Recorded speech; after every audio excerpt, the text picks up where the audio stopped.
Channel BPR study UP में स्वागत है। कोशिका से संबंधित प्रमुख खोज अगर आप स्टूडेंट हो तो आपके लिए बहुत ही ज़्यादा इम्पोर्टेंट है कि कब किसकी खोज हुई थी। एक बार इसको एकदम ध्यानपूर्वक देख लीजिए। रॉबर्ट हुक ने 1665 ईस्वी में सर्वप्रथम एक सूक्ष्मदर्शी द्वारा कार के टुकड़े में कोशिका की खोज की। कोशिका की खोज किसने की थी? तो रॉबर्ट हुक ने की थी। कब की थी? तो 1665 ईस्वी में। हर वनडे एग्जाम में सब चीज़ें पूछा जाता है। कोशिका की खोज किसने की थी? रॉबर्ट हुक ने। कब की थी? 1665 ईस्वी में।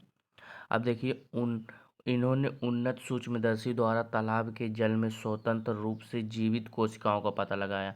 और जीवित कोशिकाओं की खोज किसने की? तो ल्यूवेनहॉक ने। जीवित कोशिकाओं की खोज किसने की थी? ल्यूवेनहॉक ने। कब की थी? 1674 ईस्वी में। जल में स्वतंत्र रूप से जीवित कोशिकाओं की खोज किसने की थी? ल्यूवेनहॉक ने। कब की थी? तो 1674 ईस्वी में की थी। रॉबर्ट ब्राउन 1831 ईस्वी में किसकी खोज की थी? तो कोशिका में केंद्रक की उपस्थिति का पता लगाया। केंद्रक, कोशिका में क्या किसकी उपस्थिति का पता लगाया? केंद्रक की उपस्थिति का पता किसने लगाया था? रॉबर्ट ब्राउन ने। कब लगाया था? 1831 ईस्वी में। केंद्रक की खोज किसने की थी? तो रॉबर्ट ब्राउन ने 1831 ईस्वी में।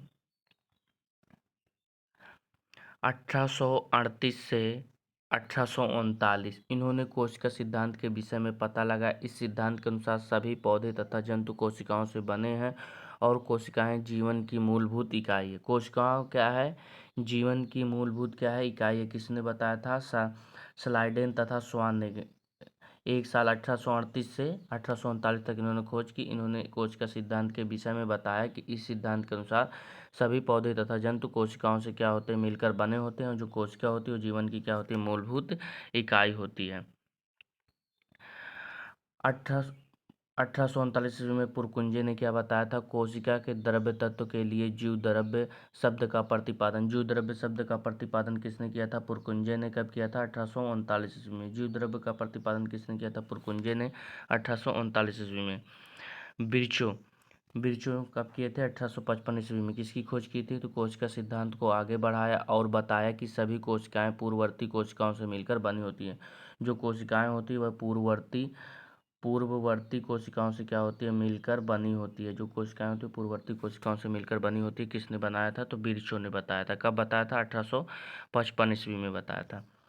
नाल और रुस्का 1940 में किसकी खोज की थी? तो इलेक्ट्रॉन की खोज की, जिसके द्वारा कोशिका की जटिल जटिल संरचना व कोशिकाओं का अध्ययन संभव हो सका। इलेक्ट्रॉन सूक्ष्मदर्शी की खोज किसने की थी? तो नाल रुस्का ने की थी। कब की थी? तो 1940 ईस्वी में। जिससे क्या हुआ? जिसके द्वारा कोशिका की जटिल संरचना और कोशिकाओं का अध्ययन क्या हो सका? संभव हो सका। मैं आशा करता हूँ आप लोगों को यह वीडियो पसंद आई होगी। प्लीज़ मेरे भाई लोग मेरे चैनल को सब्सक्राइब करें और ज़्यादा से ज़्यादा लोगों तक शेयर करें। धन्यवाद। ऐसे अगर आप लोग